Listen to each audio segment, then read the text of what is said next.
Hey everyone, Taylor here, and I just want to take a quick minute to explain what this video exactly is. In case you didn't know, me and a couple of my friends, Nick and Connor, do a podcast called the Giant Sword Podcast over on a different YouTube channel and iTunes and all those awesome places you can find podcasts. And it's all about JRPGs. We talk about the latest news, give impressions of all the games that have been coming out. We either play them or bring on guests that have played them. Like our friend Kathleen or Ben Moore from Easy Allies. And in this episode, we even bring on actor Erin Fitzgerald, who you might know as Chie from Persona 4 and many, many other roles. So we decided to put an episode that's already been out on this channel to hopefully get the word out, just to get some more people to see it. I mean, I do have almost 6,000 subscribers on this channel, so thank you guys so much for that. And we just figured if you guys can see it, you might enjoy it and subscribe. So if you do check this episode out and you enjoy it, please go subscribe to our other YouTube channel, which you can find in the description of this video or on iTunes or SoundCloud or wherever you might find podcasts. So thank you guys so much. Check out the episode. I hope you like it, and we'll see you next time.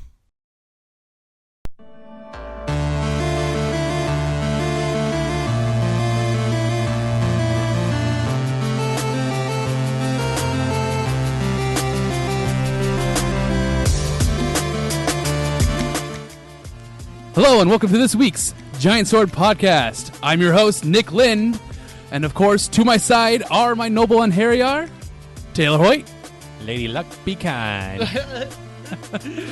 and Connor White. Salutations. Yep. If anyone didn't know what that's from, that is from Lunar 2. It's better if they're, I think, probably just left wondering what the hell we're talking about. Because that guy just thought he was somewhere else, his dementia or something. Yeah. Oh, wow. I'm alive and I'm not in a casino right now. Dementia at age 30. Yeah. You did a different quote before. I said Lady Luck be kind. The original way. Yep. Anyway, this week we have a very special guest, Erin Fitzgerald. Oh, as an interview, not really a guest. Right. But Some may recognize her from... GA from Persona 4 and a lot of other games. Some of you old school cartoon fans might remember her as some of the female characters on Ed, Edd n Eddy. The Cankers? Yeah, I think so. Oh, Yeah. no. Yeah. Oh, snap. That was like her first breakout role, if I remember right. So That's awesome. yeah, we'll be talking to her and getting some cool It's actually insights. really weird to kind of just think about where I was at when I was watching Ed, Edd n Eddy. But other than that, we have our topic of the day and our first ever fan or listener question. We've addressed a few, but not in an official, sense. Yeah. So, with that said, let us go on to the interview. All right, welcome everybody. Today we have a very special guest with us today. We have the voice of Chie Satonaka from Persona and the voice of many, many other characters, Erin Fitzgerald. Erin, thank you so much for coming on our awesome little podcast. You are very welcome. Welcome to the podcast, everybody. It's so good to talk to you again. It's been such a long time.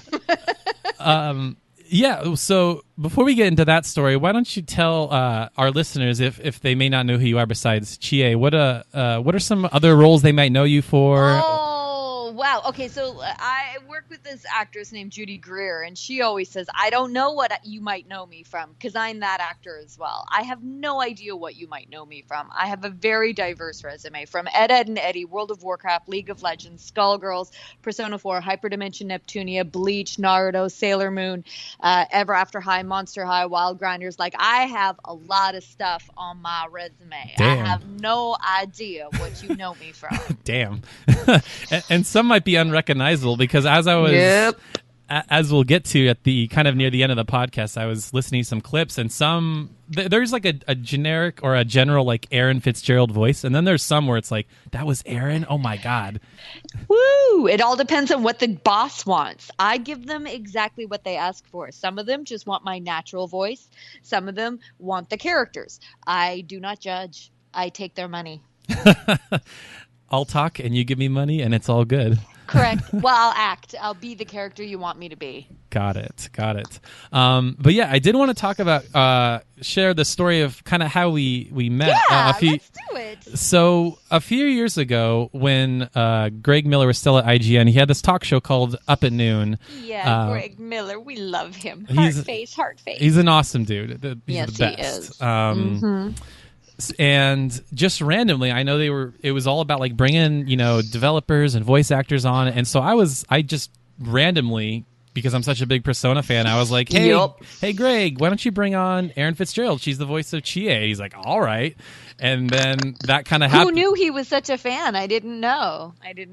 Well, I think because he was such a Vita nut, and because Persona 4 is the best game on Vita, he also claimed Chie was best girl, which makes him like a big heart face in my book. I think the internet is in agreement that Chie is best girl. Oh, yay, internet!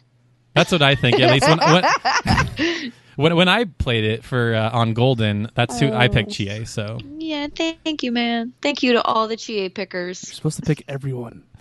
That's how you get 10. You get fair. You got to be fair. But thank you for picking Chie, for real. Meat for steak. You got to eat more meat. Whatever you do, don't think, feel. I love those lines. So good.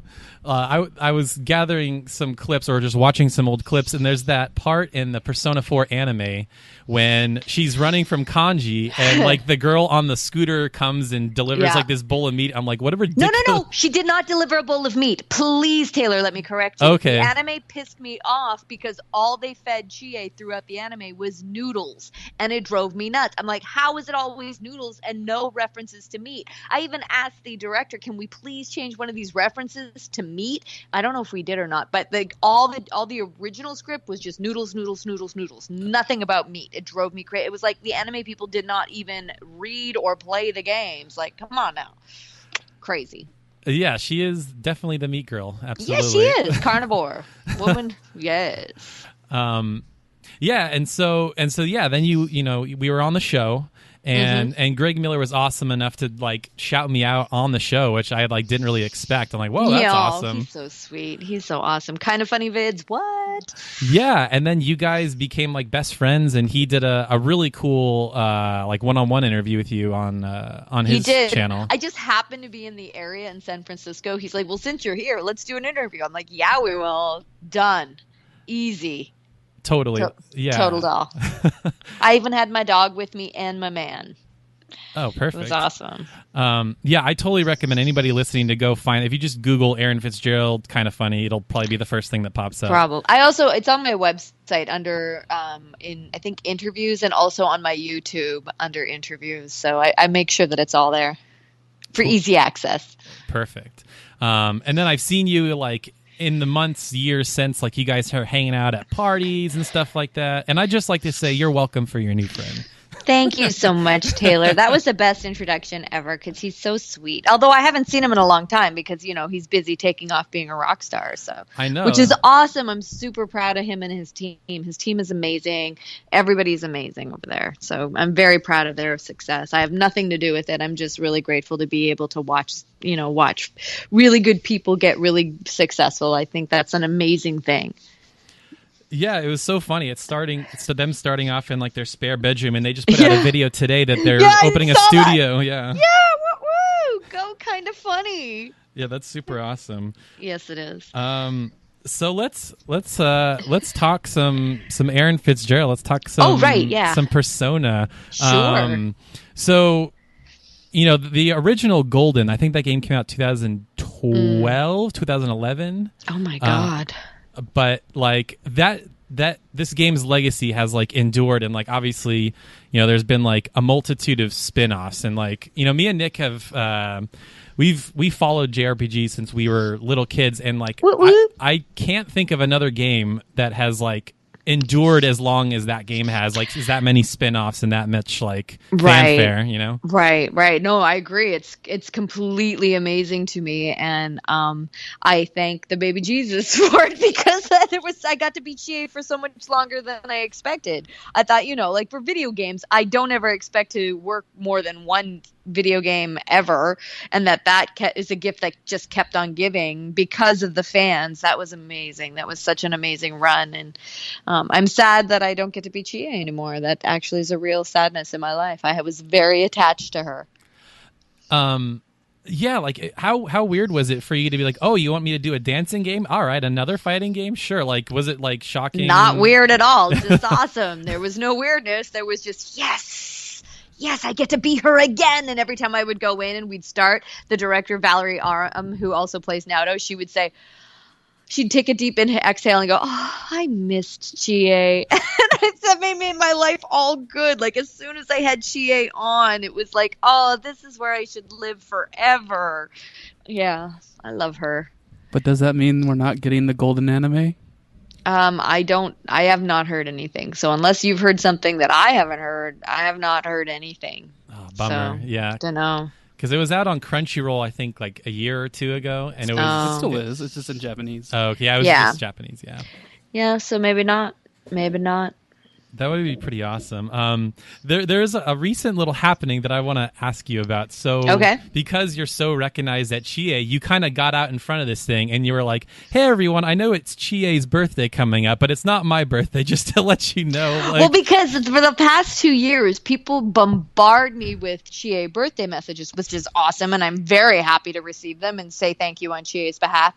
But usually once they start bombarding, then other people assume it's my actual birthday, and I'm like, this year I wanted to preemptively be like, it's actually not my birthday, it's Chie's birthday. So let's celebrate Chie's birthday, but it isn't my birthday. So yeah, I put that out there early this year. So, because people get so embarrassed, because people are so shy. They're like, oh my God, I can't believe it. I'm like, of course you wouldn't know from all the thousands of Chie birthday happy wishing thingies.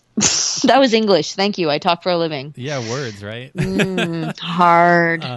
I just thought that was cool though, like that you kind of recognize that and are like that attached to the character. Dude, like I wouldn't know it was Chie's birthday if it weren't for the hundreds of people that contact me and say, hey, it's Chie's birthday. So now I know, okay, July 31st. Okay, it's Chie's birthday.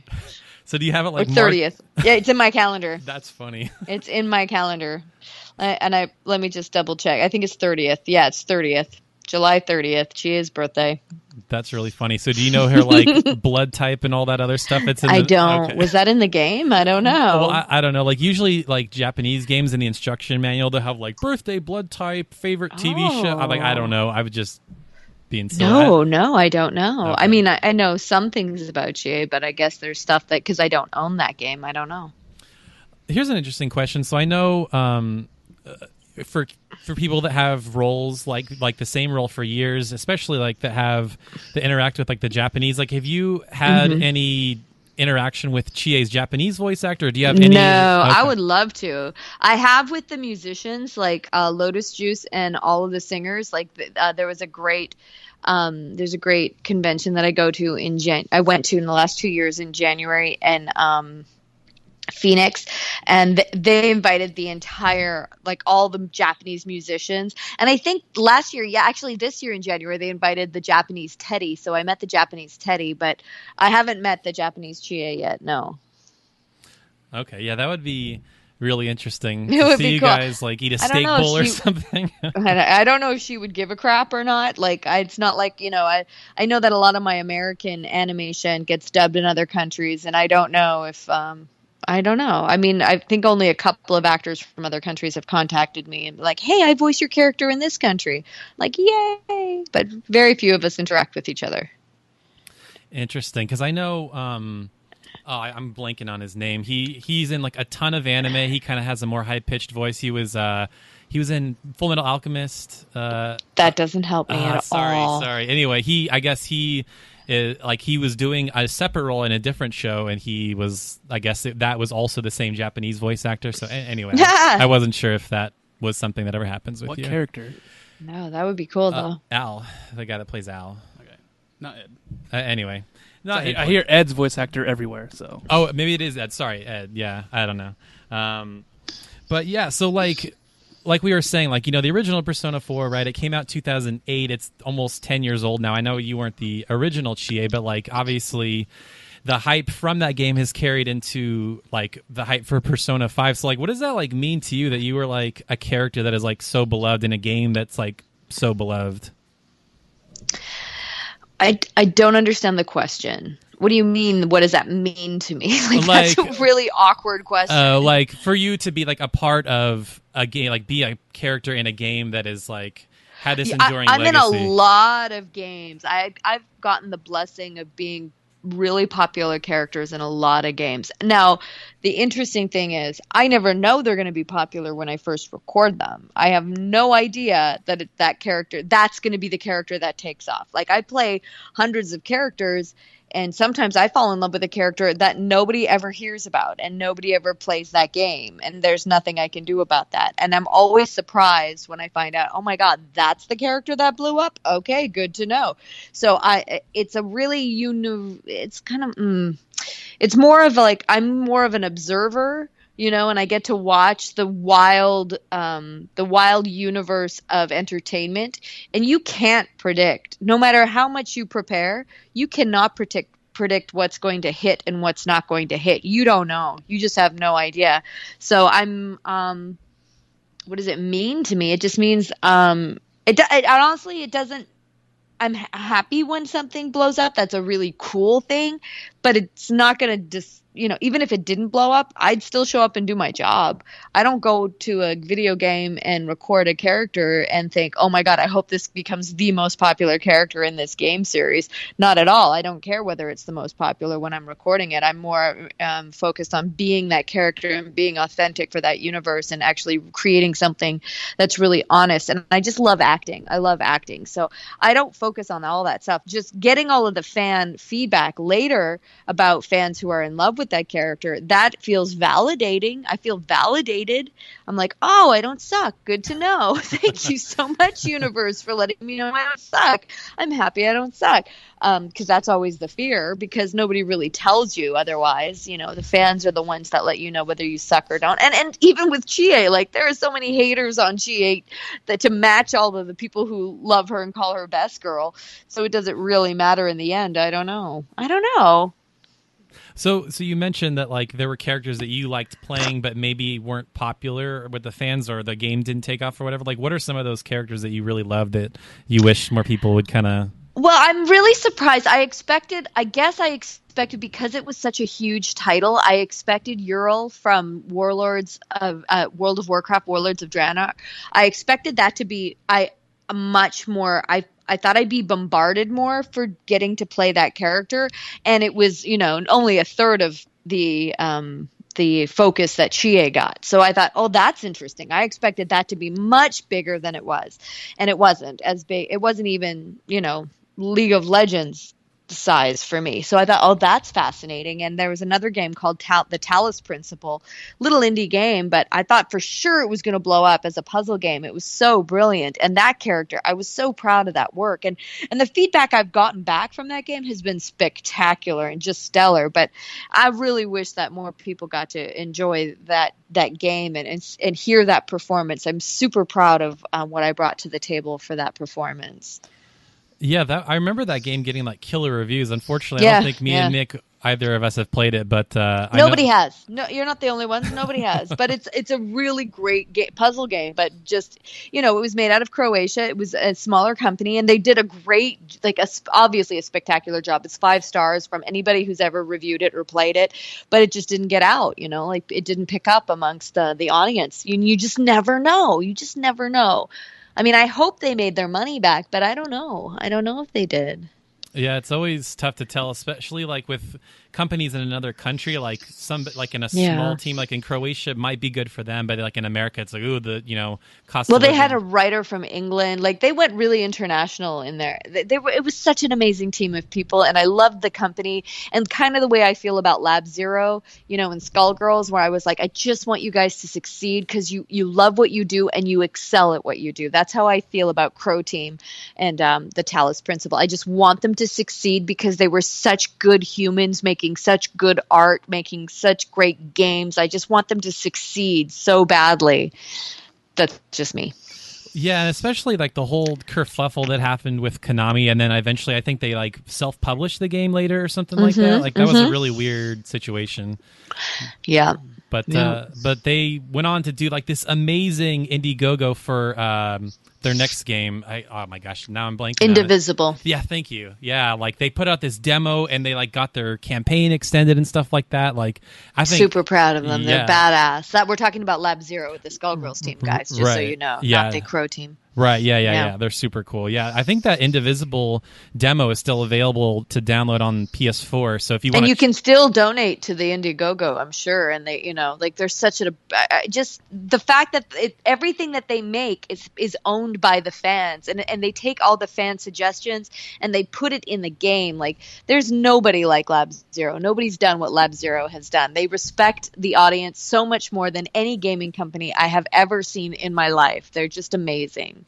Yeah, I follow one of the gals that does the animation for the game, and she is like, she just posts like random art and stuff like that. Like, yeah, these guys are super creative. So yeah, definitely check out both Indivisible and Skullgirls and Lab Zero. Lab Zero, yes, those guys are super cool.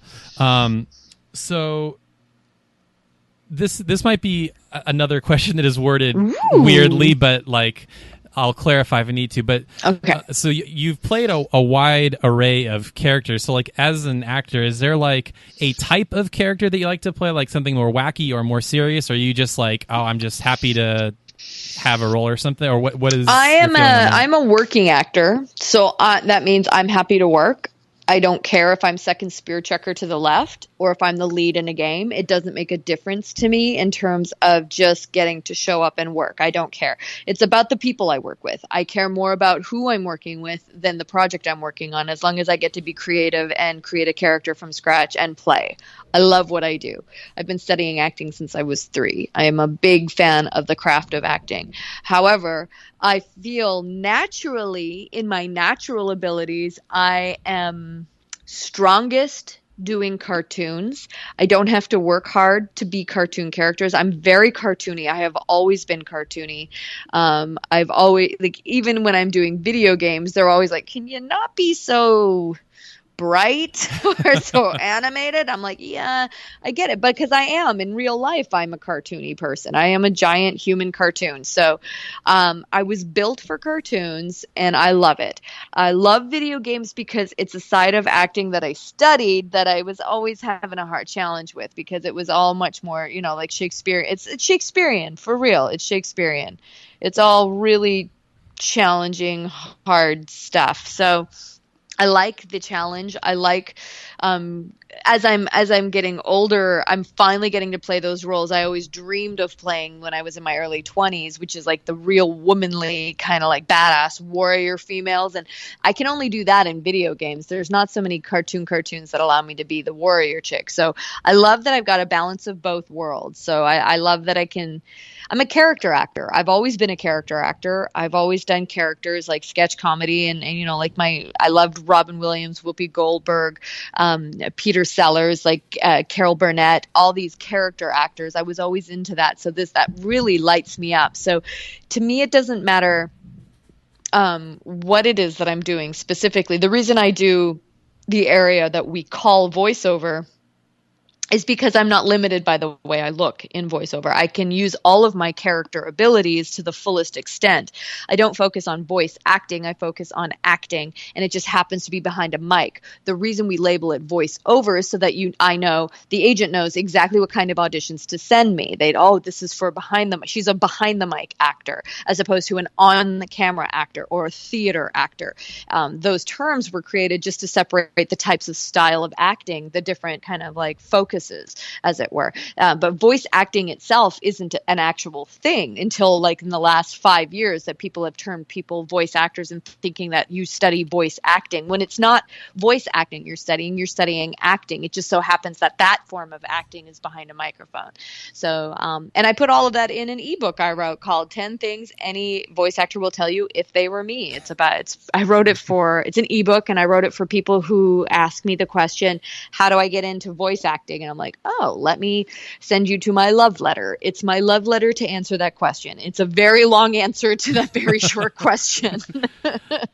Yeah. So, I mean, you have this book. Like, where can you buy, like on Amazon? Where are places that people can pick it up?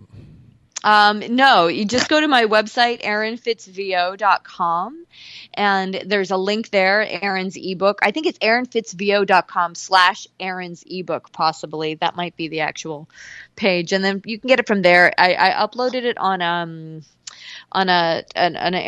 what's it called? A platform called Gumroad. What I like about Gumroad is that I can sell it as an ebook. I also recorded a 10-hour audiobook version, which is not the ebook. I mean, I read the ebook out loud, but after each chapter, the ebook, I sit with a professional in the voiceover industries, like one of the top celebrities in voice acting, and we have an hour-long conversation about that chapter.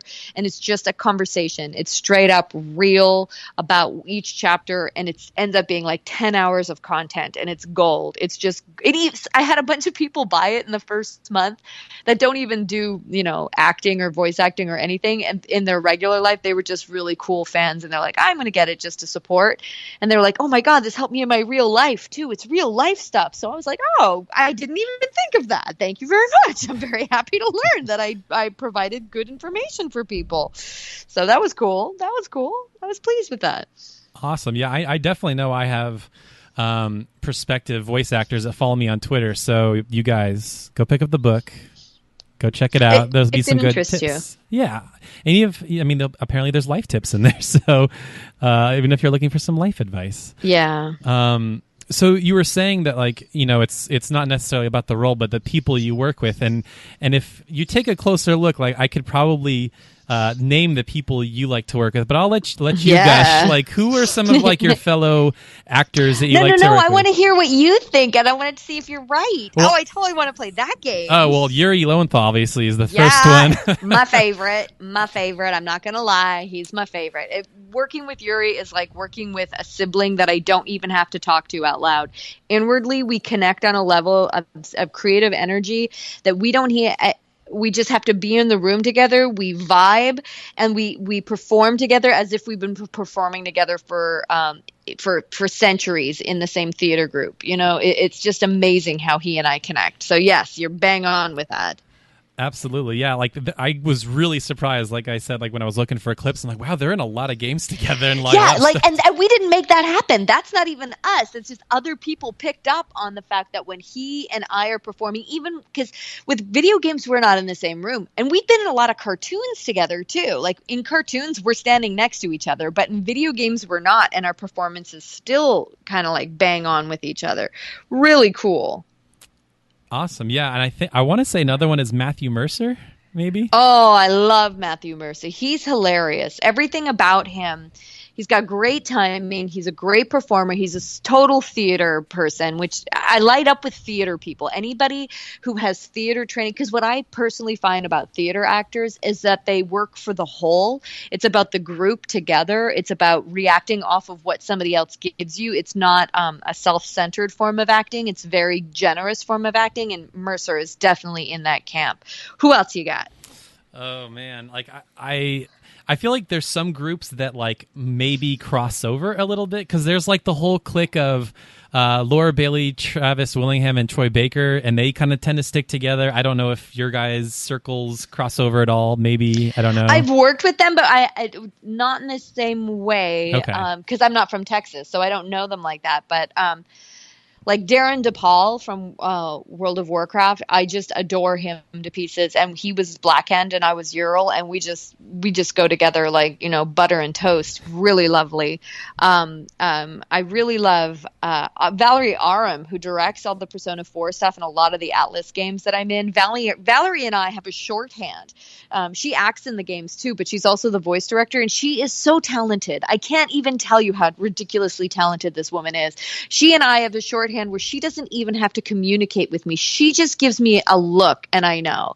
And there's another woman who runs her own company, Cup of Tea Productions, and I do a lot of video games for them. And Danny Hunt, her and I, the same thing. She just has to look at me, and she's engineering. She's like, she owns the company and she engineers, and she just looks at me and I know exactly what she's suggesting.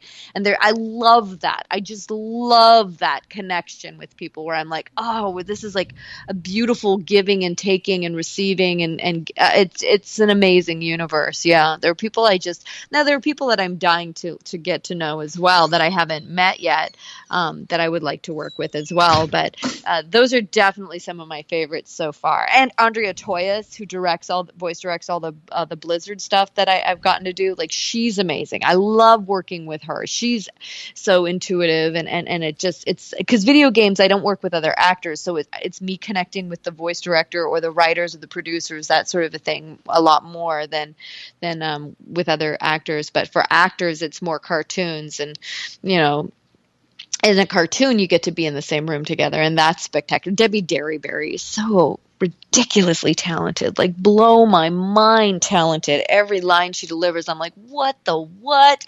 And working with Kel Mitchell, he's a brilliant improv artist. Cam Clark, like, these people just, I'm in the room with them and I'm like, holy smokes, bananas. I can't even, the talent makes me want to be a better actor, period. Awesome. Yeah, I know what you mean. Like, I mean, me and Nick have been like kind of lifelong friends, and we are like, hey, why don't we just do a podcast? And like the people that you know best, you tend to work better with, I think, right? So Yeah. I totally hear what you're saying. Yeah. So I think we want to kind of move on to this little game I decided to make. Cool. So I kind of briefed you beforehand, but the audience doesn't know what's going on. So basically what I've done is I went through Erin's IMDb behind the voice actor, like as many like pages I could find that have roles that you've been in, and so I took 10 clips, and I want to see if you can identify the character and the game.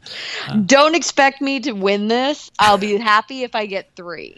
So, well, I would say the first half is loaded with like more obvious ones, and then like the back half is like, okay, I'll be impressed if you can get some of these. So again, if it's too loud or you can't hear it, or if it's whatever, just let me know. So here is this is clip number 1. Whoa, Anna left teeth marks too. Are you okay? I might be dying. No, you're not. I need to hear that louder. It was really quiet for me. Quiet? Okay. I think it was quiet for the podcast. All right, let me turn it up a little then. This might blow your ears out, so I apologize if it does. Okay. All right, so we'll try that one more time. Whoa, Anna left teeth marks too. Are you okay? I might be dying. No, you're not. Is that Tipo? No. Ion? Want me to try one more time? Is it Dot Hack? Mm-mm. Damn, I have no idea, man. It's Chie. No, I would have never figured that out. Not a clue. I thought it was a dude. Oh, really? Well, Yeah. So maybe I should have prefaced that, because that's the only clip that has another voice in it. So it's like you talking and then somebody else, and then you kind of finish it off at the end.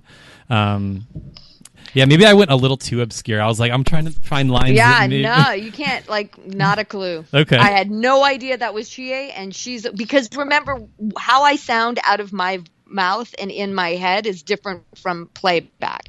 I don't listen to the characters I do, so I don't know I know what it sounds like when I'm saying it in my, you know how you ever hear your voice back and you're like, oh my God, that's how I sound like? That's not how it sounds in my own head. Sure. So I don't have, this is a great game because I'm like, oh, let's see if I can recognize my own voice. I have no idea because I don't listen back to it. So very interesting. Keep going. Okay, this next one I think will be pretty obvious. At least I hope so. Yoked out bazongas! Okay, that's Tipo. Yeah. Just because it was the catchphrase. Right. But the only reason I know is because of the catchphrase. So if there's no catchphrase, there's no way I'm going to guess. It's just going to be a random character saying some stuff. You just picked a random scene from the Persona 4. I did. I figured because It was good. because you had done it so much that you would just know. But Nope. Okay. Yeah, I had to pick that. See, that's like Tipo's line. I just thought it'd be good for some. But that's how I know. Because remember when I record, like I'm recording thousands of lines, And if it's so like if I go for the catchphrases, it's the catchphrases that I recognize. The voices itself, I could have done that same type of character 1,000 different times in 1,000 different projects. I don't know. I really don't know. Okay, so this is interesting. Keep going. all right. So number 3 again. I think this one. I might be able to tell from tone, and we'll see. Just keep playing. This is fun. okay. This is totally awesome. All right. This is number 3. Here we go. Killing these things just doesn't light my fire. Based on the laugh, I want to say Genocide Jack. Yep, that's it. Yeah, just because that was psycho. That was as close as I'm ever going to get to playing the Joker. It was very quiet, too, by the way. That one was quiet? Okay. Yeah. I was listening to that clip. I'm like, how many times did you have to do that laugh? Because I've tried to do laughs like that, and it's really hard to like do that. Not over for and me. over. That's really easy for me. That laugh is very easy. Being her was... maybe that kind of lets you know I've got a little bit of a psychotic side to me, because that was really easy for me to be her and to laugh like a crazy person. That's awesome. Yeah. So in my head, this next clip I thought would be obvious, but again, I might have picked. I love that you think it's obvious. That makes it better, because it's probably not for me. Let's do it. Well, yeah, I might have picked too short of a clip or too. Let's do it. Let's do it. Let's see if I can remember. Okay, here we go. No, this is number 4.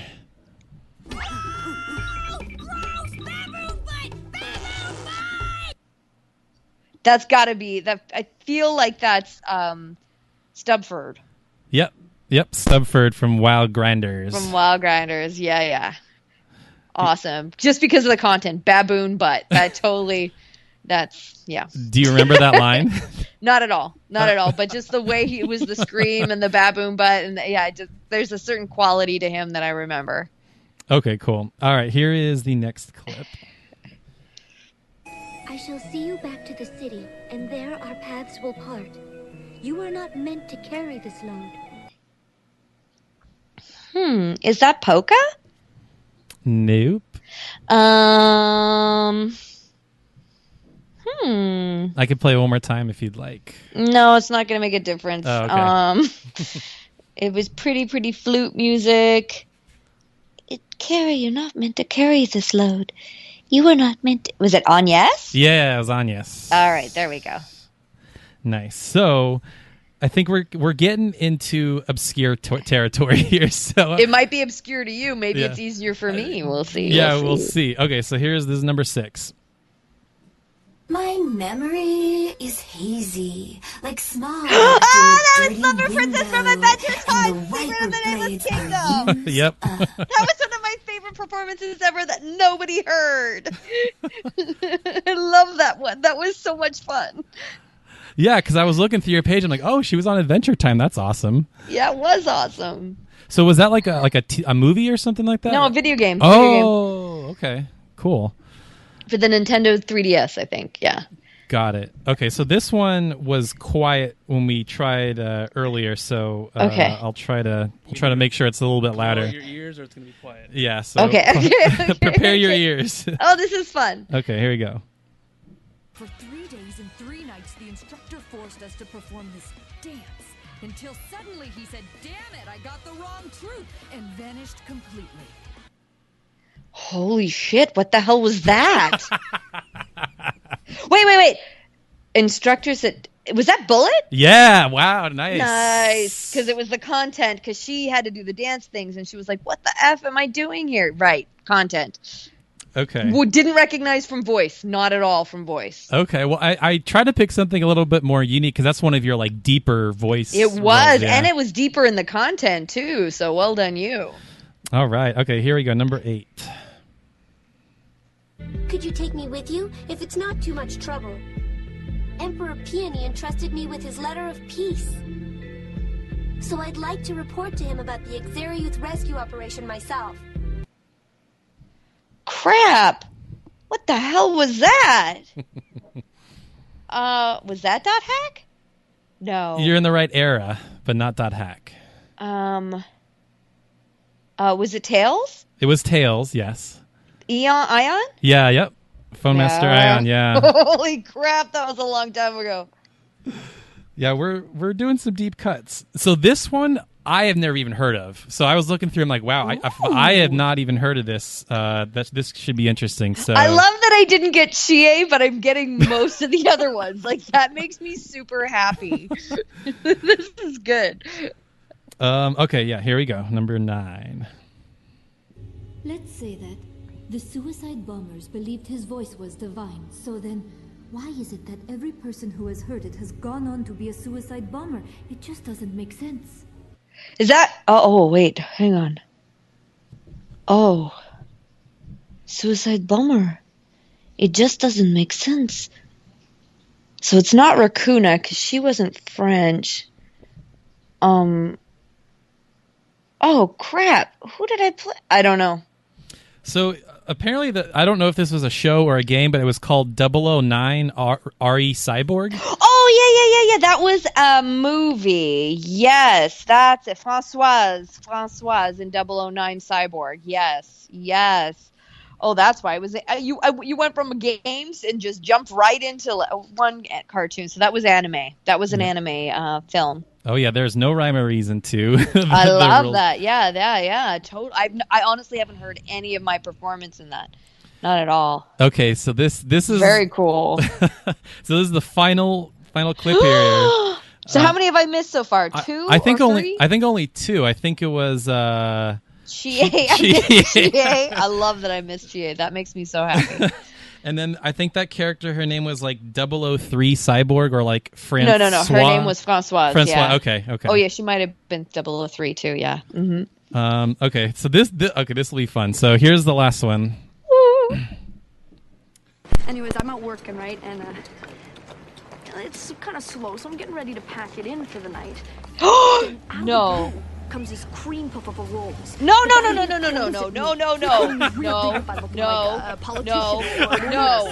We're not allowed to talk about that. No. That is a big no. No, that doesn't count. That's not voiceover. You're not allowed to put that on there. It was on your IMDb page.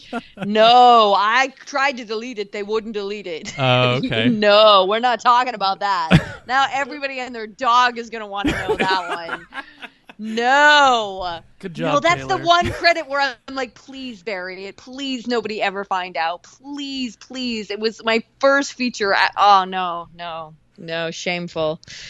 But yeah, that you did it, nailed it. Okay, I know exactly what that was. And we'll leave it a mystery for the listeners. Exactly what that was. So well done you for finding that. Well done you. I tried to find Don't. some.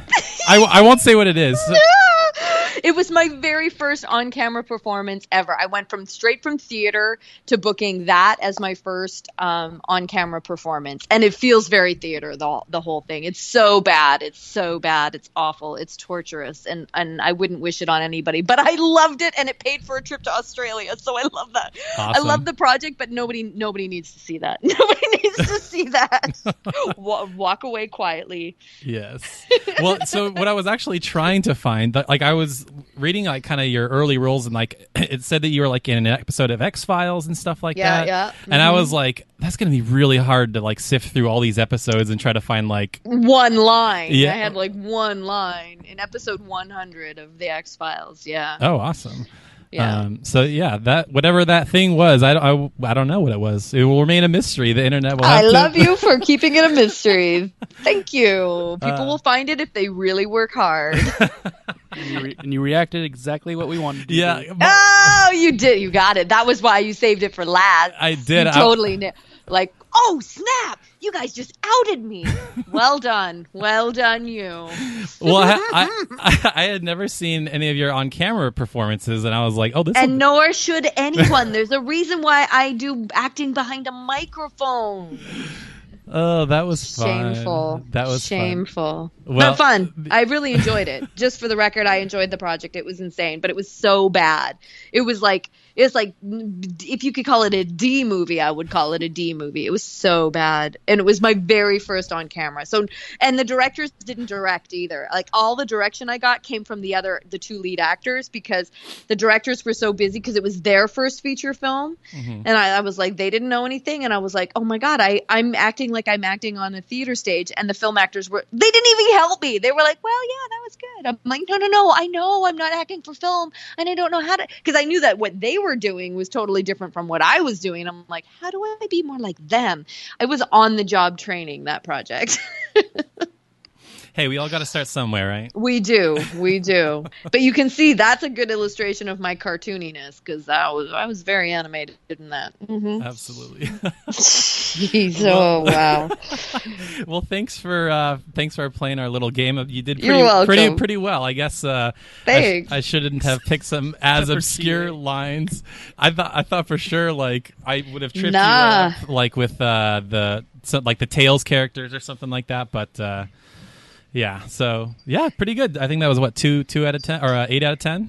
Close. Yeah. You gave me. I was, I don't know about I think you gave me a couple of guesses on a few of them until I got it. So It was still good. It was a fun game. Onions. It's really weird to hear myself, back. I'm like, who is that? What did I do there? I don't know, man. Totally sounds different in my own head. That's for sure. And Chie, for me, sounds like me in my head, not the way it sounds like when you guys hear it. Because I do not watch my Chie performances at all. Oh, really? Not at all. Oh, no. Interesting. The only time I've heard my Chie stuff is from Dancing All Night, but I don't play story mode for Dancing All Night. I just do the dance mode because I don't want to hear it back, because she's so me. I don't want to be self-conscious if I ever perform her. I don't want to be like, oh, this is what she did, or I don't want to like what I did or dislike what I did and try to fix it in some way, because I like just being her. That's part of the beauty of being her. Totally. Yeah, no, I get that. Like, I've heard Johnny Depp in interviews, he never watches his own movies or something. Right. Yeah, so we do the same thing. Yeah, we never like. Really? Well, I know Nick edits the podcast, but I'll listen to it every once in a while, make sure they're not like really bad. But I think it's like watching our old videos. We're like, oh my God. gosh, yeah. We had this YouTube channel, and we used to do some really weird stuff, and I'm like, oh God, please never anybody find that ever. Right, so, exactly. I know. So it happened when you're first starting out. You're like, oh wow, this is me learning, and that's real. That's what happens. Absolutely. Well, but I'm glad it's documented for posterity. Like, when I'm 80, I won't care at all. I'll be like, everybody go watch it. I looked fantastic. Oh my gosh, yeah, that was fun. Well, I think this is probably going to come to an end of our little interview here, but thank you so much for playing our game with us, as torturous as it might have been. No, it was super fun. What a great idea. Yeah, I was just thinking, I'm like, she's done so many roles. I wonder if she remembers them all. But you were naming stuff like Dot Hack. There wasn't anything there that I didn't have in my memory. So that's pretty cool. Like, even the very, very first job, like, I'm like, whoa, that was branded like a tattoo. Like, there's some things I'm like, oh man. And even the Adventure Time one, like, that was so much fun. And nobody has heard that performance. And it was one of my favorite ones because it was so ridiculous and so much fun. Oh, good times, man. Good times. I don't even know if the final product's any good. Like, I did play that game. It was very glitchy, but because I really like Adventure Time, but I'm an Adventure Time fan just to watch the cartoon. I watch certain cartoons because I'm addicted to them. So getting to be a part of that was awesome. But like, it's very, very interesting where I'm like, I wonder if that's any good. No idea. I will never know. Yeah, no, totally. Like, sometimes play a cool character and then, they just didn't design a fun game. Yeah. That happens. Yes, it does. But before we go, what would you like to promote? Twitter, shows, books? Yes. Tell us everything. Now, I know that y'all are probably all grown listening to this podcast, but I am involved with this little kids cartoon that I am so ridiculously excited about. It's called Ask the Storybots. It's on Netflix, and I do feel like it's the new Sesame Street. The guys who created it are the Jib Jab guys, and they created it because they both had little kids, and they were watching little kids programming, and they wanted to kind of like melt their faces off because it was torturous to listen to the same episodes over and over again. So they wanted to create a show that adults could have on with their kids and also enjoy. And the kind of like the way Sesame Street did. So adults would be like, oh, this is entertaining. It's very educational for kids, but it's entertaining and it doesn't make me want to turn the television off or shoot it to bits and pieces. So they created the show Ask the Storybot. So I'm just asking people, if you don't have kids, just check out one episode and see if it's something that you think would be great for little kids. Recommend it to a mom, a dad, some little kid, a daycare, because I'm hoping it might be the best job I've ever done in my life. And I would love for it to continue for like the next 20 years, like Sesame Street is gone. It's my happy place. Amazing crew of people, the animators, the producers, the talent is insane. All these celebrities are involved with it now. It's a really cool project. So thank you for letting me promote that, because I know this isn't necessarily the audience for it, but I have to promote it somewhere. Where are you going to promote it? Little kid show. Yeah, well, I know Nick's brother has 3 little kids, so maybe we'll tell perfect. Brian to go watch that. Yeah. Yay! And it answers, like, I literally learned a lot. Like, it answers real little kid questions. And if you've ever been asked a question from little kids, they ask some good questions that you don't know the answer to. Well, that show answers them for us. Yay! Very, very cool. Well, yes. Thanks once again for coming on, Erin. And thanks, Taylor. I'm glad we finally did this. We've been talking about it forever. I know, absolutely. And I honestly want to say, like, kind of on behalf of like the fans, like there can be people that like do roles or like are celebrities and can be like real jerks to their fans, but you like totally embrace it. You always post pictures from cons and stuff like that. So I just want to say thanks. I always feel like I'm a fan too. Like, just because I'm the actor behind these characters doesn't mean I'm not a fan of these characters. So when I meet people who are fans of the characters, it's more of a mutual admiration. Like, I'm fully aware that the fans aren't fans of me particularly. They're fans of the characters, and the characters were created by writers and artists, and I'm a piece of that puzzle getting to bring them to life, but I'm not the only piece. It's not all about me. So I totally get it. I love the fan art. I love talking to fans about the characters. It thrills me to death, for sure. So thank you for that. I appreciate that. Of course. And yeah, that'll end our awesome interview segment, and we will interview. We did it. Yes. High five. Woohoo! Internet high five. And now you can continue with the rest of this awesome episode of the Giant Sword Podcast. All right, and thanks again to Erin Fitzgerald for coming on. It was really cool to have you on. So appreciate for you taking some time out of your busy schedule to talk with us. So Yep. Why don't we move on to our topic of the day? Topic of the day is: does the latest barrage of classic-style turn-based JRPGs, I Am Setsuna, Star Ocean 5, and Bravely Default, represent a new trend towards JRPGs becoming popular again, or is it just a flash in the pan? Well, first question, Nick, were you reading that off the page? Because I definitely couldn't tell. Of course. Also, I have my notes in front of me, my papers. I'm just giving you shit. And I would say a quick little adjustment. Star Ocean is not really a turn-based. I know, but it's a classic. It's a classic. A throwback style. Then we've also got Cosmic Star Heroine coming out. Those are just a few examples. Sure. I don't know. So is it a new trend? I think it kind of is. I mean, so Square Enix, right? They start this studio called Tokyo RPG Factory, and their whole meaning for existence is to make these types of games, these throwback JRPGs. So I feel like whether Square Enix feels like there is a need that they're going to fill with these types of games, or if they just are trying to appease a small base of their fans, or whatever it may be, clearly there's something to this that Square Enix felt the need to invest in an entire new studio as opposed to just like, I will farm it out to some small company. Right.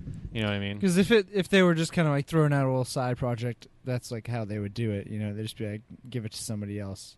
But the fact that they have their own branch for it now, I think it's maybe some kind of realization on their part, perceived or actual, that like there's this dormant love for these old school JRPGs from like that generation, from when they were really popular in like PS1. It's like they kind of want to like tap into that. They think they can, or like I Am Setsuna, kind of like how old school that game is, just with like the world map and the way the party moves and the battle system and everything. Like, it's really just harkening back to the days of yore of JRPGs, like, pretty obviously. Mm-hmm. And so I think that's kind of just the existence of I Am Setsuna and the way that game is set up and the style of it means I think that a kind of revival is happening. Which, obviously, us doing this podcast is great as fans, Yeah, I almost think it really, where this all started from was with Bravely Default, because I remember, it came out in Japan, it did pretty well, and I think they were maybe a little hesitant to bring it out in America, so Nintendo... Didn't Atlas have to publish it here? Because no, it was Nintendo. Yeah, they knew that America, might not react well to the lack of feet. Exactly.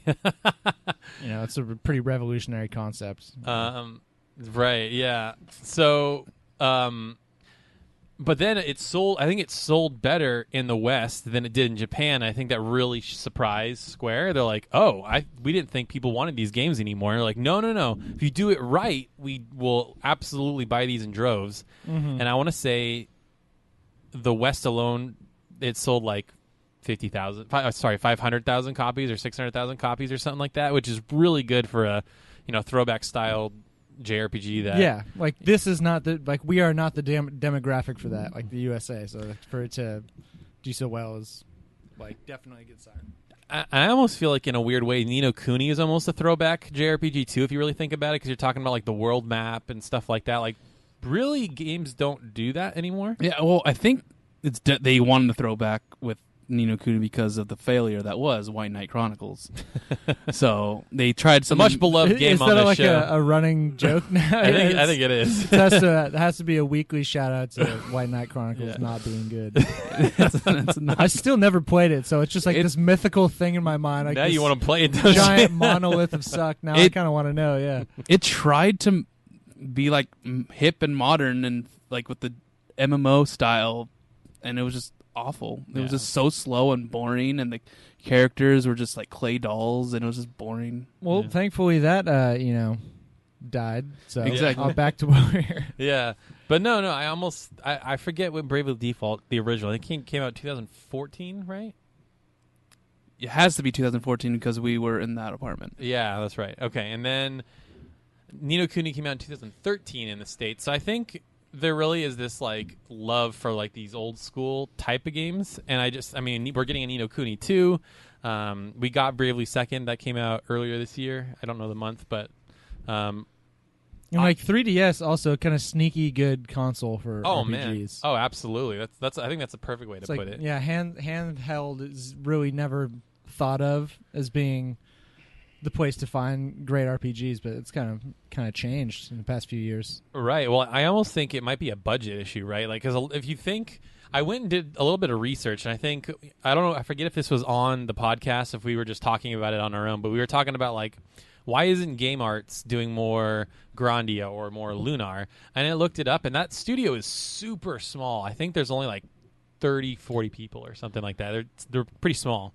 And back in the day, you could have a small team make a Lunar or a Grandia or whatever.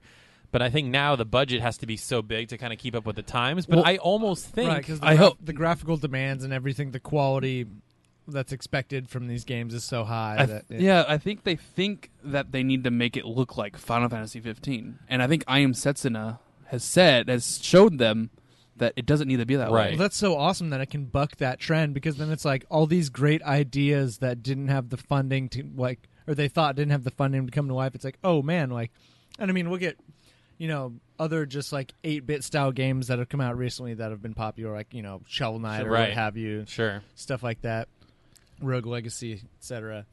And so it's great. So all these ideas that might not have had legs before might come to life because they're like, oh, we can just do it like they did it back then, with like these kind of more archaic but really classic and like lovable styles. Exactly. If it's a win for like all of us, really. Right. If Game Art made Grandia that looked like Grandia 2, except the textures were better, I mean, it's the same chibi style, everyone would love it still.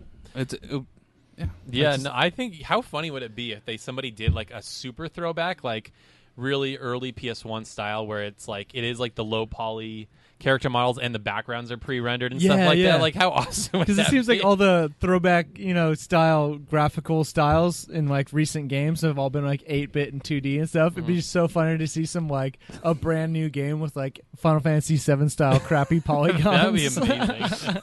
Pre-rendered I would be so on board for that. pre-rendered graphics and 90s style translations. Oh, But like have really those bad. graphics, but with all like the everything we've learned about how to make awesome like ability and leveling and character systems. Yeah. No, totally. Like the it could be so cool. modern like design and like like you said, finesse, like game systems and pacing and all that, but with like a style that is totally out of date. I mean, like that's got it. It's got me written all over it. Oh man, I'd be so there. That'd be super funny. So do you think people will be playing these JRPGs that are coming out like rapidly enough that they'll continue to grow? You think, or do you think it'll kind of level off? I think Because it's like if there were so few people buying these games before that they have been being made on large budgets, then why would there be reason to think that like suddenly they can become really popular and like it can become like a new staple again? It's like, do we have to regrow the like fan base kind of for JRPGs? I think like right now there's a influx of JRPGs that are coming out with Tales of Berseria, Final Fantasy 15, Persona 5, and Ni no Kuni 2. If those four, well, those are all big names. yeah, but if those four become like huge, I think there could be a resurgence, like a bigger resurgence. Like Tokyo Game Show, I have a feeling we'll see at least 2 new JRPGs. That'd be awesome. Just completely new projects.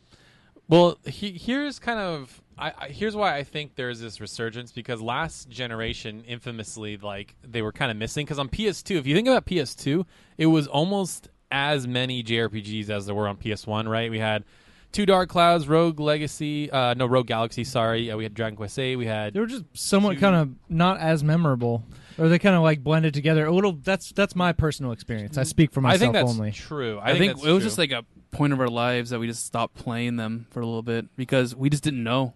I think PSM stopped. Yeah, I guess that was a big source of our info. I think PSN stopped by then, and we just didn't get the info as much. I mean, there's a lot of them. There are a lot of JRPGs yeah, if you go that back we've like missed. Radiata Stories, I mean, I know Connor is a big champion of that game, and I'm the champion. like I only have it because Connor told me about it. I mean, there's 2. I know there's Grandia 2, and that's a shoddy port. Suikoden 3. And I think there's actually 3 Suikoden, Suikodens. There's 3. Suikoden. However you say it. Yeah, there's 3 of them on Titus, PS2, Titus. Which is crazy. There's Tales of games. There's a bunch of Tales games, There's actually. Grandia. Well, there's only Yeah. 2 in freaking US. Xenosaga. Xenosaga. There, or not Arc the Lad. There's tons of really I think there obvious is an great Arc the ones Lad, we're actually. missing too. There's a lot of them that we Jade missed. Cocoon 2. Wait, really? Yeah. Valkyrie Profile Well, 2. that's like strangely like Enticing. no, it's like parallel to like the Legend of Legaia 1 and Legaia 2, where it's like the old school kind of off-brand PS1 RPG, followed by unexpected like random PS2 sequel. Yeah, years later. Wild Arms 3. Valkyrie Profile 2. I never knew that existed, and I have it. I have it in my room right now. Shadow Hearts. Did you guys probably didn't know there was a Final Fantasy Tactics 2 on PS2 now? If only. But sound equipment just starts getting broken. My point is that there was a ton on PS2. Whether we knew about them or not, there was a ton. But on PS3, they just disappeared for some reason. Like nobody wanted. Maybe there was a problem with making HD games or whatever. But we got like we got a bunch of bad Final Fantasy games, right? And we got like all these super weird, ultra niche games that I don't think ever did super well. Like the Hyperdimension Neptunias and like say what you will about Disgaea, but those games never really sold very well. Well, right? Those are like notoriously like intensely complicated, and so it's kind of like just a niche fan base. Because but what I'm saying, there were a lot of that's those my on understanding. PS3. There were a lot. Their Hyper Neptunia was like a joke game, and then it got a fan base, and now they've made like a billion sequels. Yeah, and so there weren't the quality that there were on PS1 or PS2 or.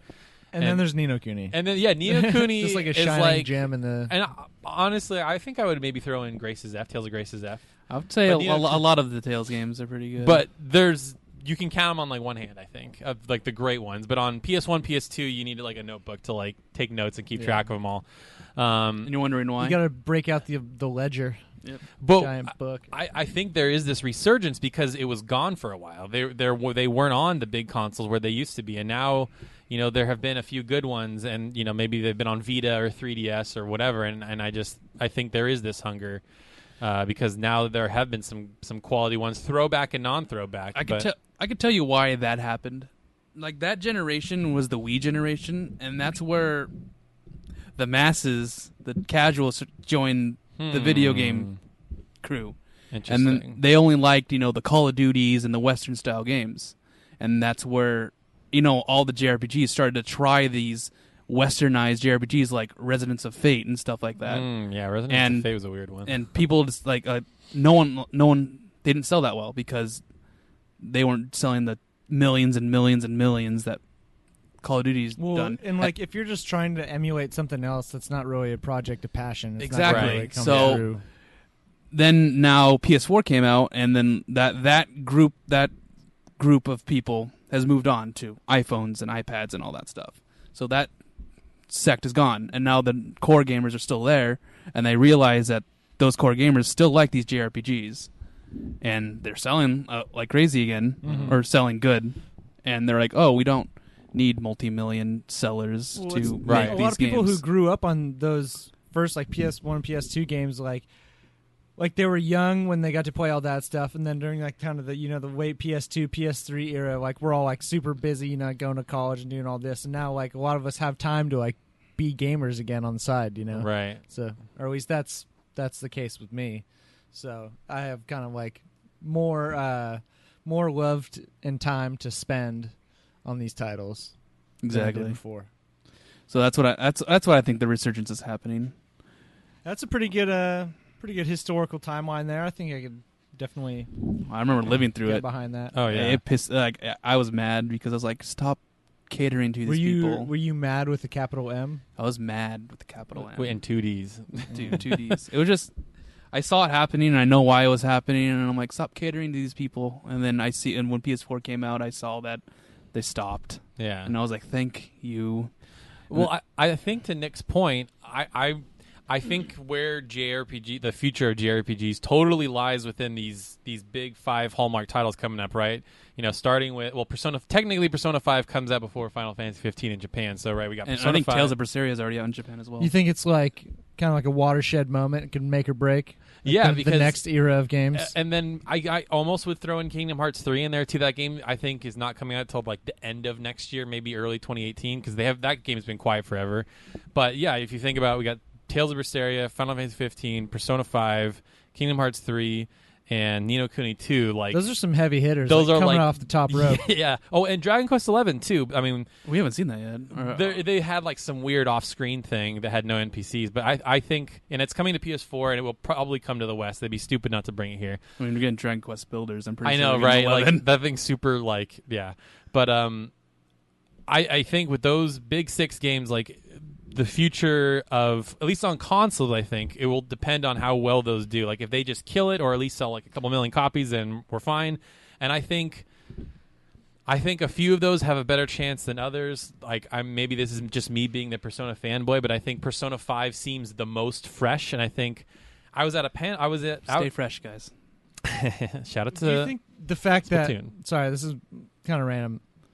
Tell me if I'm crazy on this. Do you think that the fact that Persona 5 or Persona in general is like kind of anime-y might like scare off some like non-JRPG Yeah, I think so. I think that's why a lot of people Potential don't fans. play JRPGs, because it has like the anime style. When people aren't into that, it's kind of like two camps. It's like you're into it or you're not into it. Sure. No, totally.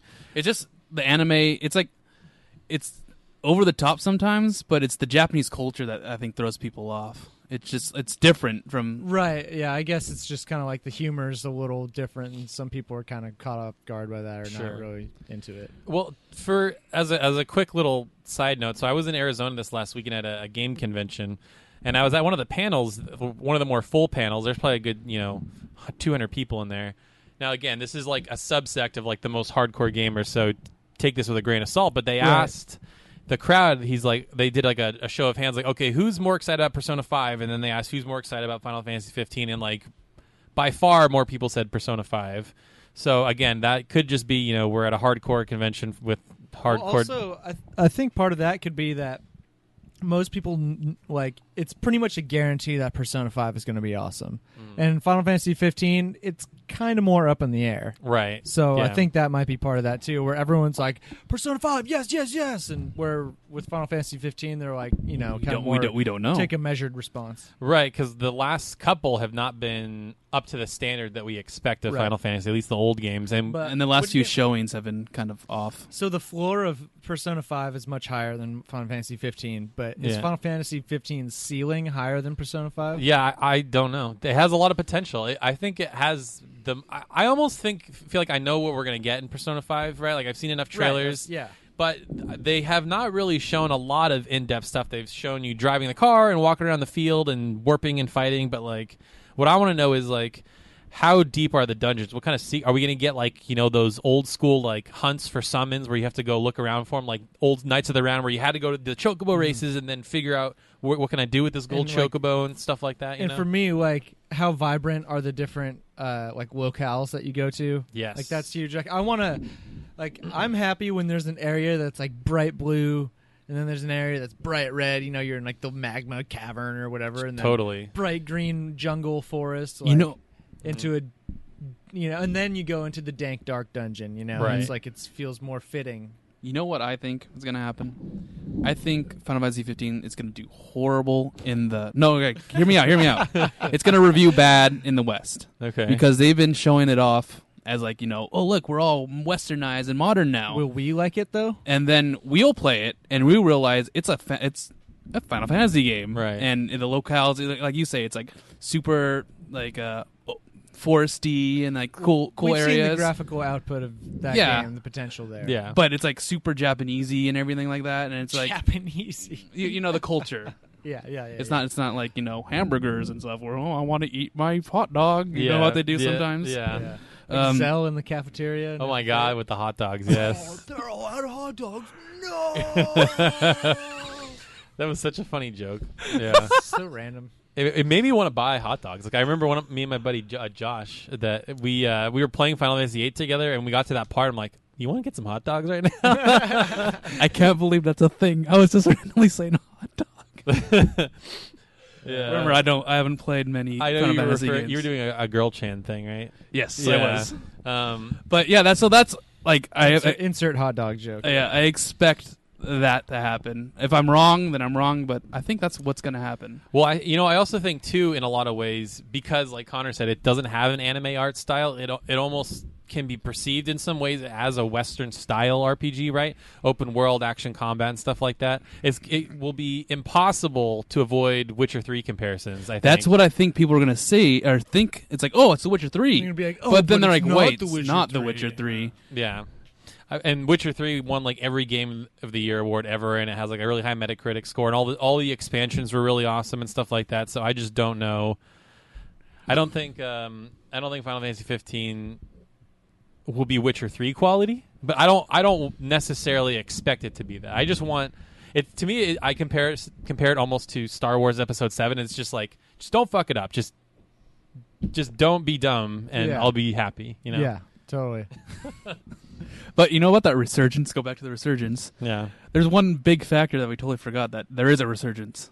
The Final Fantasy VII Remake reaction. Yeah, I mean, that got a lot of people. I mean, thank you for bringing up that very obvious, hash mark on the timeline there, because that's a huge moment for sure. A lot of people going, oh, maybe it's time to, get the old giant sword out of the old basement and dust it off. Exactly. Like we didn't we were excited, but everyone was excited. Like it was huge. Like they made time at PSX to show it off and the reactions, and it's like, holy crap. This reminds me of in the 90s when we saw huge billboards of Final Fantasy VII. Yeah. Well, you know what's crazy? If you go on the official YouTube channel for PlayStation, the very first reveal trailer for Final Fantasy VII is still the most viewed trailer on that channel. It has like 13 million views or something like that. It's insane. And so I think that says it all. Like, I don't know. I think honestly, a lot of it was like people rewatching it over and over and over and over again. Like, I'm admittedly one of those people. But I think that says a lot that has twice the views as like any Uncharted trailer or whatever. You know what I mean? Like, that game resonates with so many people. I think a lot of people's first JRPG. It just has the it. Yeah, the it vector. Exactly, and I think that game. You want to talk about selling gangbusters? That thing is going to sell like effing crazy. Oh, I can't wait to see it at TGS. Yeah. You know what I can't wait to see at TGS, though? Final Fantasy Tactics 2. It's coming. I wish. Yeah, dude. Connor's just, like, giving me the most, like, just glaring at me. I just kind of... No, it's not that. I just, like, want to put you out of your misery, you know? This false hope. I want to see... Well, we thought the same thing about Final Fantasy 7 Take them out behind remake. the old barn, shoot them in the head. That's what we thought, though. We thought about that for the Final Fantasy 7 this remake. This one, he's got to go. He's gone crazy. And it happened. Well, I mean, Rams is in the new Dissidia. Yeah, that's true. That's a weird thing. He's a Final Fantasy character. Yeah, but he hasn't been in any third part or like spin-off Final Fantasy games. But he's in this one. You know why? It's coming back. It's coming back. Whatever, dude. I'll believe it when I see it. You know, I can't. I'm just picturing the moment in my mind where like we're all staying up really late watching the TGS conference, and Nick's like, "Yeah, man, what was the Tactics 2?" And Connor's like, "Yeah, whatever, man." Then it comes on screen, he's just like, "It'll basically my reaction will just be as if someone played the brown note in front of me." Can you just imagine that? I'll just vacate. Dun dun dun dun dun dun dun. Be awesome. Anyways, is it? Oh, dude, still gives me so good. Maybe, dude, but all I know is your hope will bring you nothing but disappointment, and my expectations of nothing will bring me nothing except not disappointment. There you go. So there's my ironclad argument. Eloquently. Well, you're telling that to me, though. Me, who's not hyped for anything. I'm just doing a silly thing about Final Fantasy Tactics 2. Yeah. You should know the only time that you're hopeful for something, you're just pretending to be hopeful. You got it. You know how it goes. So do we have any more to add to this? This was a huge discussion. I like it. It's kind of surprised me. But yeah, I think that we're on a resurgence. That's why we created this podcast, because we saw that this was happening. There's plenty to talk about. That's why. Yeah. And plenty in the past as well. There's a lot in the past that all of us need to play still. Taylor. Nick's giving me the stink eye. You're the one who's just desperately out of fashion in the games that you still haven't played. Mr. Nicholas. Final Fantasy games. No, there's more than that. But either way, I won't roast you on here. Hey, I'll roast you. I beat Final Fantasy off 7 the podcast. The live roast of Nick Land. Dude, don't invite me to that. Don't give me a microphone at that event. Don't give me an excuse. There will be blood. Well, yeah, let's move on to our first ever official listener question. And if you would like to submit a question in future episodes, you can email us at askgiantsword@gmail.com. Of course. Boom. Or you could simply tweet at me, Connor, or Nick with some questions. That works too. Or main tweet me anytime at Condor Hoops, Taylor. At Taylor's Shelf. At LHD Dim. Boom. And LHD Dim is DY. DY. Is there an underscore in there? There's an underscore in there. LHG underscore DY. You gotta help me help you, Nick. I'm sorry. The links on the links are below. Okay, jeez. But also, just follow our main channel for all news for GSP and LHG at LHG Podcast. Boom. But now it's time for a listener question. Our first question comes from Kathleen, and it is: What are your favorite JRPGs that always make you smile? Always make me smile. I wrote that wrong in the notes. You fail. You are just a big pile of fail. This is why we can't have nice things, Nicholas. Like, honestly, like if I ever want to get in a good mood, I'll just boot up like a post-game file of Ni no Kuni and just walk around. Like, I just love walking around go that to the game. Map, call your dragon, and just fly around the world. Yeah, exactly. It's such a whimsical, lovely little place. But dude, the world map theme in that game actually just like kind of makes my eyes well up. Oh, so me it's like too, not yeah. even a smiling kind of thing. Yeah. It's like a looking stoically over the horizon kind of thing. It makes me feel like. I'm just imagining it now. Soundtrack's so good. Yeah, that game always puts a smile on my face. Going down to Ding Dong Dell, just seeing little cat people walk around, going to the fountain. Yeah, that place is ding dong dope. Oh, bam, bam, bam, bam. That wasn't even. I wasn't really trying on that one. I'm sorry. I'm trying to think of other ones that like immediately put a smile. Honestly, I think Final Fantasy VII. Like, there's just so much nostalgia for it. Whether I feel like it holds up or not. Like, I mean, you can see my reaction to when it got announced. I lost my stuff and Lost your marbles. I lost my marbles. He's no problem dropping an F-bomb like 10 minutes ago, but Yeah, because you guys both looked at each other like, "Oh my god, I can't believe he swore." So I'm trying to no. But yeah, no. That I think 7 is another one of those. I think Tactics as well. Like I literally just like booting up the game and hearing the title screen music. Right. That title screen music. I'll stop there. Well, I could just keep on going. Chrono Cross is another one. I love the environments in that game.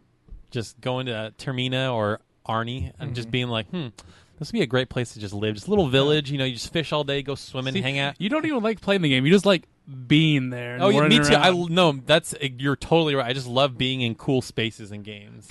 You like being on the El Nido archipelago. This guy. Love El Nido. All rock solid choices. What about you, gentlemen? So all I heard out of that, by the way, Taylor, is just you saying really good games make me smile, which I can't really argue with.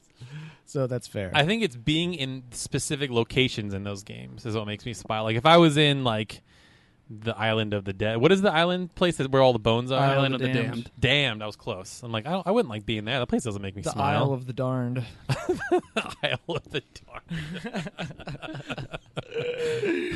You like that one, huh? Yeah, that's pretty funny. Like that shit. Yep.